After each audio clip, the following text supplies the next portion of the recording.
మనకి ప్రతిరోజు ప్రతి 1 అవర్లో కానీ ప్రతి హాఫ్ అన్ అవర్లో కానీ రకరకాల కేస్ స్టడీస్ అనేవి వస్తూ ఉంటాయి.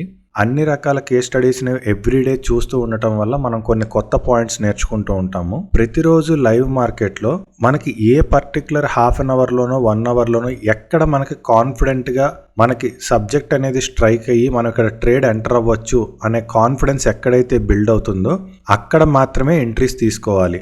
అంతేకాని ప్రతి హాఫ్ అన్ అవర్లోనూ ప్రతి 1 అవర్లోనూ ట్రేడింగ్ చేయమని చెప్పేసి ఇక్కడ సజెస్ట్ చేయడం లేదు. అది అసలు డైలీ మార్కెట్ అవుట్లుక్ యొక్క మెయిన్ ఇంటెన్షన్ కూడా కాదు.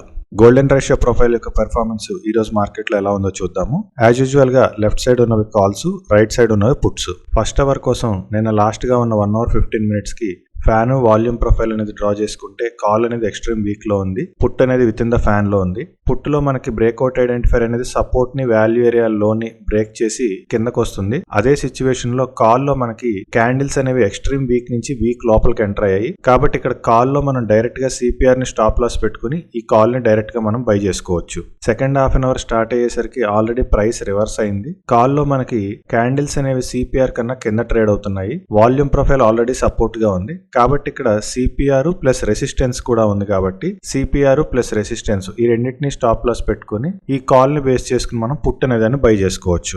నెక్స్ట్ అవర్ కోసం ఫ్యాన్ వాల్యూమ్ ప్రొఫైల్ అనేది డ్రా చేసుకుంటే కాల్ అనేది ఎక్స్ట్రీమ్ వీక్ లో ఉంది. ఇందాక తీసుకున్న ట్రేడ్ అనేది మనం వాల్యూ ఏరియా లోని ట్రైలింగ్ స్టాప్ లాస్ గా పెట్టుకుని ఈ ట్రేడ్ అనేది కంటిన్యూ చేసుకోవచ్చు. ఇక్కడ నెక్స్ట్ హాఫ్ అన్ అవర్ లో పుట్ లో మనకి బ్రేక్అవుట్ ఐడెంటిఫైర్ అనేది 45 degree యాంగిల్ కట్ చేసింది. 45 degree యాంగిల్ కట్ చేసినప్పటికీ ఇక్కడ మనకి సిపిఆర్ సపోర్ట్ చేయటం లేదు, వాల్యూమ్ ప్రొఫైల్ ఒక్కటే సపోర్ట్ చేస్తుంది. కాబట్టి ఇక్కడ మనం ట్రేడ్ అనేది తీసుకోలేము.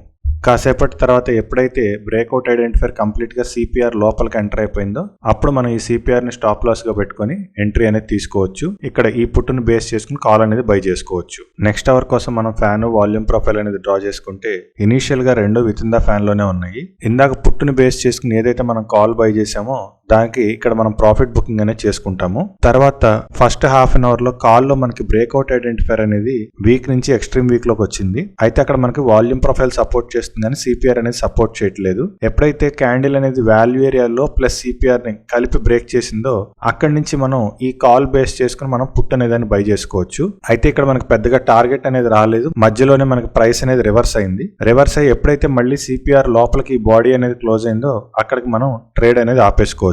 నెక్స్ట్ హాఫ్ అన్ అవర్ లో కాల్ అనేది ఎక్స్ట్రీమ్ వీక్ లో పెరగడానికి ట్రై చేస్తుంది. కాబట్టి ఇక్కడ మనం ఏ రకంగా చూసినా కాల్ అనేది బై చేసుకోము. సో కాల్ ఎప్పుడు ఫెయిల్ అవుతుందా అని వెయిట్ చేస్తే మనకి ఇక్కడ ఒకటే candle CPR plus value area హైని రెండింటిని కలిపి బ్రేక్ చేసింది. ఇక్కడ మనం ఈ సిపిఆర్ ని స్టాప్ లాస్ పెట్టుకుని ఈ కాల్ ని బేస్ చేసుకుని పుట్ అనేది బై చేసుకోవచ్చు. నెక్స్ట్ అవర్ కోసం ఫ్యాన్ వాల్యూమ్ ప్రొఫైల్ అనేది డ్రా చేస్తే కాల్ అనేది మనకి ఎక్స్ట్రీమ్ వీక్ లో ఉంది. అప్పటికే మనకి బ్రేక్అవుట్ ఐడెంటిఫైర్ అనేది వీక్ నుంచి ఎక్స్ట్రీమ్ వీక్ లోకి వచ్చేసింది. ఇక్కడ మనకి fan angle plus value area high రెండు ఒకే చోట ఉన్నాయి. కాబట్టి ఇక్కడ మనం వాల్యూ ఏరియా హైని స్టాప్ లాస్ గా పెట్టుకుని ఈ కాల్ ని బేస్ చేసుకుని పుట్ అనేది బై చేసుకోవచ్చు. ఎందుకంటే ఇక్కడ మనకి సిపిఆర్ అనేది స్టాప్ లాస్ పెట్టడానికి అందుబాటులో లేదు. కాబట్టి value area high plus fan ని స్టాప్ లాస్ గా పెట్టుకుని ఈ కాల్ ని బేస్ చేసుకుని పుట్ అనేది బై చేసుకోవచ్చు.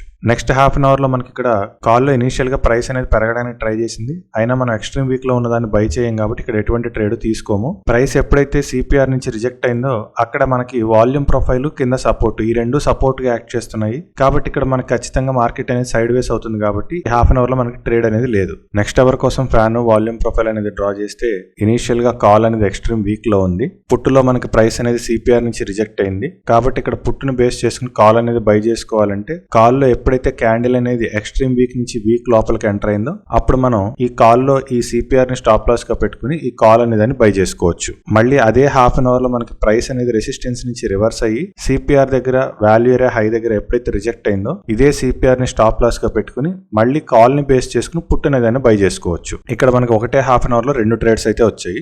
నెక్స్ట్ హాఫ్ అన్ అవర్ లో పుట్టులో మనకి బ్రేక్అవుట్ ఐడెంటిఫైర్ అనేది ఫ్యాన్ ఎడ్జ్ దగ్గర నుంచి రివర్స్ అవుతుంది. అయినప్పటికీ ఈ పుట్టుని బేస్ చేసుకుని మనం కాల్ బై చేసుకోవాలంటే కాల్ అనేది ఎక్స్ట్రీమ్ వీక్ లో ఉంది. కాబట్టి ఇక్కడ మనం కాల్ ఎట్టి పరిస్థితుల్లోనూ బై చేసుకోము. కాబట్టి ఈ హాఫ్ అన్ అవర్ లో మనకి ట్రేడ్ అనేది లేదు. నెక్స్ట్ అవర్ కోసం ఫ్యాన్ వాల్యూమ్ ప్రొఫైల్ అనేది డ్రా చేసుకుంటే కాల్ అనేది ఫ్యాన్ లో ఉంది, పుట్టు ఎక్స్ట్రీమ్ వీక్ లోకి వచ్చేసింది. ఫస్ట్ హాఫ్ అన్ అవర్ లో మనం పుట్టుని బేస్ చేసుకుని కానీ కాల్ ని బేస్ చేసుకుని కానీ ఎటువంటి ట్రేడ్ తీసుకునే అవకాశం లేదు. సెకండ్ హాఫ్ అన్ అవర్ లో పుట్టులో మనకి ప్రైస్ అనేది ఎప్పుడైతే వాల్యూమ్ ప్రొఫైల్ నుంచి సిపిఆర్ నుంచి రిజెక్ట్ అయిందో ఇక్కడ మనం సిపిఆర్ ప్లస్ ఫ్యాన్ ఎడ్జ్ ఈ రెండింటిని స్టాప్ లాస్ గా పెట్టుకుని ఈ పుట్టుని బేస్ చేసుకుని కాల్ అనేది బై చేసుకోవచ్చు. ఇది ఈ రోజు గోల్డెన్ రేషియో ప్రొఫైల్ యొక్క పెర్ఫార్మెన్స్.